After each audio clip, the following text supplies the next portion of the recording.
Now we are looking at Qualcomm Snapdragon 720G. This is basically a processor that is based on octa-core. And remember, I stated in my earlier video about the features and what octa-core provides. Now, Qualcomm Snapdragon 720G is an ARM-based system on chip, largely found on Android tablets and smartphones. Now, it integrates octa-core divided into two clusters.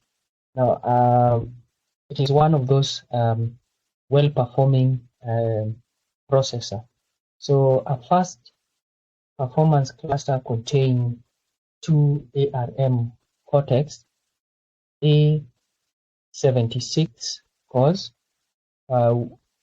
each having a clock speed of 2.3 gigahertz, and power efficient cluster has got 6 small ARM Cortex A55 cores at a speed of 1.8 gigahertz each. So these two clusters operate in such a way that the heavy task, the task that require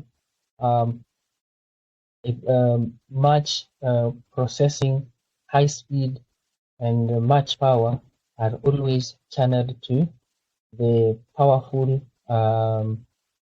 cluster, and those applications that do not require much of heavy use of the processor are channeled to the power efficient cluster. So as you can see, it is one of those processor that tries so much to leverage on power, at the same time give you better quality of work and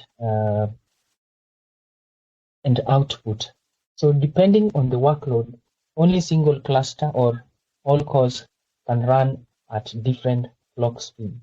Okay, so depending on your workload, depending on what you're doing, if you are shooting some videos, then the high performing cluster will be used heavily. If you're just maybe answering a call or doing something with the applications that you have within your phone or tablet that require no much power of the processor, then you will use the power efficient cluster of your processor. Now, the chips include a range of other features, right? Like first, we have X15 LTE. This is long-term evolution radio, which is basically a standard for communication within the devices, within the small devices or network devices. We also have Wi-Fi 6 wireless radios, which is also known as 802.11ex standard. So this is generation 6 Wi-Fi, which is more powerful and efficient as compared to the other generation. We also have a USB Type-C 3.1 for powerful sharing of data, in that we all know that USB Type-C is a standard that tries to uses the same channel to charge and to pass data. We have also a Spectra 3850L image signal processing. Then we also have Hexagon 692 digital signal processor. We also have a H265 video encoder and decoder. Okay. Then we also have it has a dual channel memory controller and the graphic CPU that is very powerful, known as Adreno 618, which is very powerful, especially in processing of videos and gaming whenever you're using your device for either. So this GPU, which is known as Adreno 618, is far much a good thing for this processor, so that you can be able to play games and also even record high quality videos. You also have manufacturing element of 8 nanometer process, yeah, at Samsung. Okay, 8 nanometer process at 8 LLP.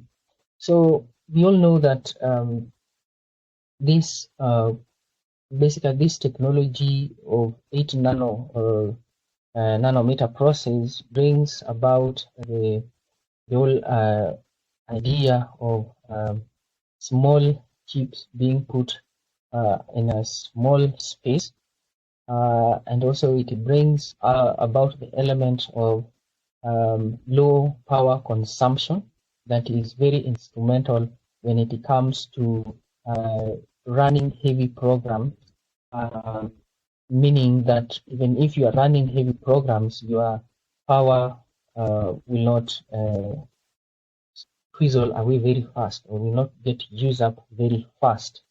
Yeah. Having stated that, we also have some other information given to us like this. This is just a summary of what I've been able to tell you. So the series name for this processor is Qualcomm's Snapdragon. The code name is Cortex A76 stroke A55. This is because of the octa-core element, which consists of two high-performing processor for high-performing cluster, and six cores for low power or power-efficient performance cluster. So that is the reason why they have that. Then we have the clock speed, which is 2300 megahertz, which you can also abbreviate it to you can round it up to 2.3 gigahertz as the clock speed of the speed of the device. So number of cores, they are 8 out of 8, so they are 8. Then we have manufacturing technology, which is 8 nanometer. We have features. Now these features include the GPU, which I mentioned is Adreno 618. We also have LTE modem. We have for information sharing. We also have Hexagon D92 DSP, which is a digital signal processor. We also have Spectra 350L image signal processor. Then the GPU has been given there. Of course, we've mentioned about it. So this device is 64-bit. It is not 32-bit, so it supports 64-bit. The architecture is ARM. The date it was produced or announced was 4th September 2019, and that is it for this processor. I hope this information was helpful to you, and if you find it helpful, please remember to subscribe and hit the notification button, so that whenever I produce any new videos concerning technology, you'll be the first one to be notified.